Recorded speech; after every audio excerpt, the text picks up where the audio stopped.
Bos, boleh bagi saya RM50 punya seafood. You bagi apa, saya makan apa. Bang, Ya sayang. ada banyak customer homestay kita tanya mana ada seafood yang cung.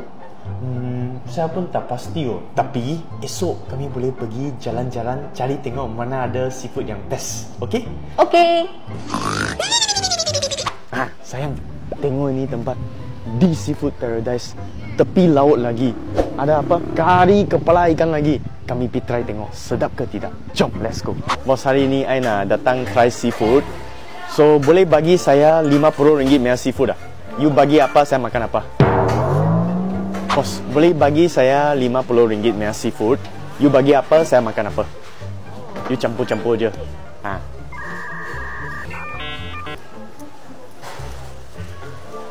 Okay.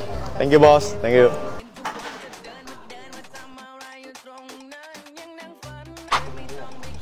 Ya, sayang, tengok. Wah, ini ikan bakar. Panasnya. Wah, sangat wangi. Sayang, you try tengok dia punya sotong, okay? Abang, sini boleh recommend kat customer homestay kita ke?